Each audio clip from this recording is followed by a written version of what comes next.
Oi, eu sou a Érica, professora de Sociologia. No vídeo anterior, nós vimos um pouco sobre o nascimento da Sociologia, sobre como essa ciência vem estudando a sociedade e as relações sociais. Conhecemos também alguns aspectos do pensamento de Karl Marx. E hoje vamos ver outros dois autores clássicos, Émile Durkheim e Max Weber. Eles estudaram muitos temas, mas nós escolhemos um que é muito familiar para todos nós, o trabalho.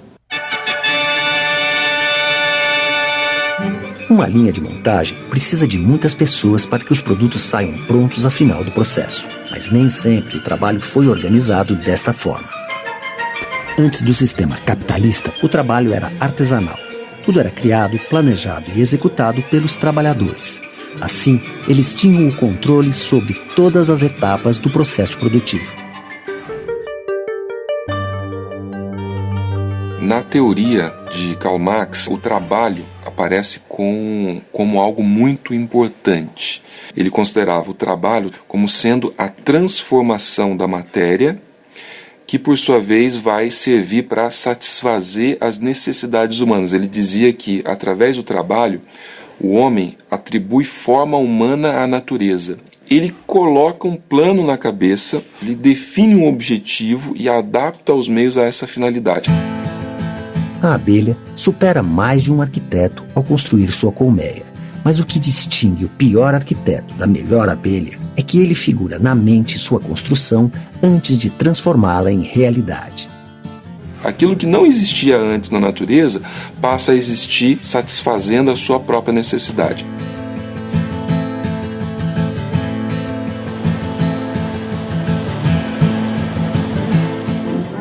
Mas a organização do trabalho vai sendo alterada e cada trabalhador passa a executar uma tarefa. É o chamado trabalho especializado. Para o Marx, no capitalismo, os trabalhadores perdem o conhecimento sobre todas as etapas do processo de produção. Conhecem apenas aquela tarefa que executam. Com isso, podem ser mais facilmente substituídos. Vários pensadores colaboraram para que o tema do trabalho ganhasse outros sentidos. Um deles foi o francês Émile Durkheim, é um clássico da sociologia.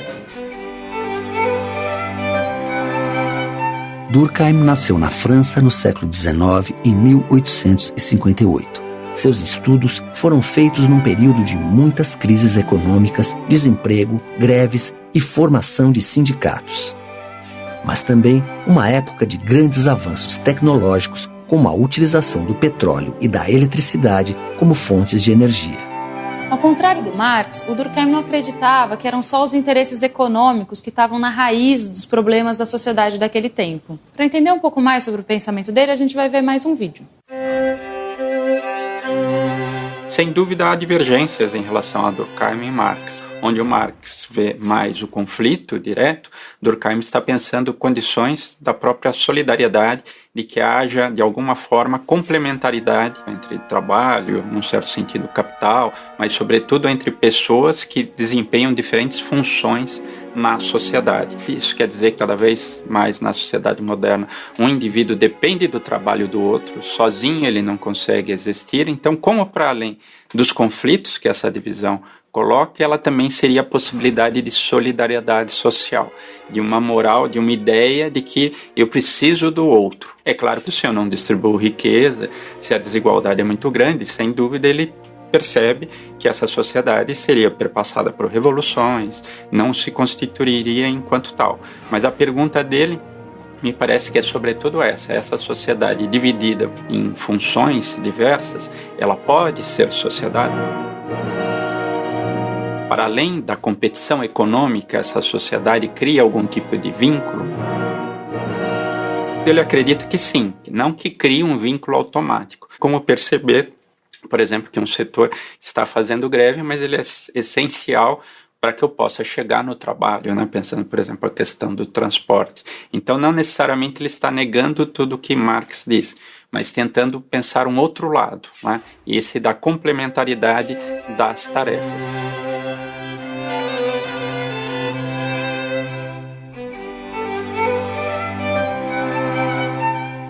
Então, interessante em Durkheim é que ele escreve diversos livros fundamentais ainda para a sociologia, né? É o caso da divisão do trabalho social, que, de certa forma, coloca o objeto da sociologia, como pensado pelo Durkheim naquele momento, as formas de solidariedade social, as formas como os indivíduos, na verdade, se ligam na vida social. Então, como as pessoas se organizam, como elas estabelecem laços para se manterem unidas, para se manterem juntas numa determinada sociedade.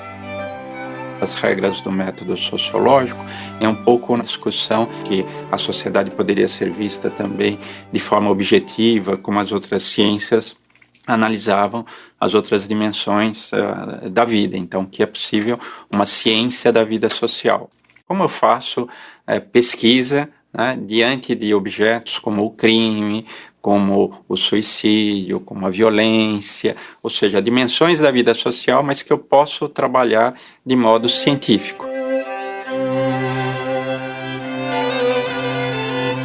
Então, para o Durkheim, a sociedade alcançaria a harmonia, a coesão social, se a ordem e a moral tivessem garantidas. Para ele, o sistema capitalista não era um problema, ao contrário do que era para o Marx.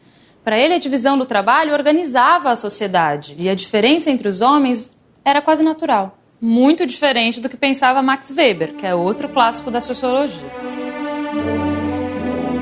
Max Weber nasceu e viveu na Alemanha, um país que demorou um pouco mais para entrar no sistema capitalista. A classe trabalhadora defendia seus direitos políticos e sociais de forma organizada, enquanto a burguesia tentava controlar todo o sistema por meio da burocracia. A ideia interessante do Weber é justamente essa, ou seja, o que levou na nossa sociedade essa valorização da busca de riqueza, mas uma busca de riqueza organizada, sistemática, ou seja, em vários momentos da história você tem pessoas interessadas em acumular riqueza, mas o capitalismo é algo diferente, é uma espécie de disciplina da acumulação de riqueza, ou seja, a pessoa acorda todo dia para ganhar dinheiro só com o objetivo de ganhar mais dinheiro. O trabalhador, ele faz isso obrigado, digamos assim, pelo sistema, porque se ele não trabalhar, ele não vai conseguir o dinheiro necessário para a sua subsistência. Mas a pergunta do Weber é outra. Por que setores, digamos assim, das classes mais favorecidas, em determinado momento, também perseguem esses valores? Daí a ideia dele é que, de certa forma, o que dava sentido à existência da maior parte das pessoas era a religião. Então, buscando na religião justamente aquelas seitas que, em determinado momento, passam a valorizar a acumulação de riquezas como um sinal de redenção, de salvação, eu teria uma pista para compreender justamente como essa, digamos assim, ideologia da acumulação de riquezas surgiu num mundo que ainda não era esse nosso, do capitalismo.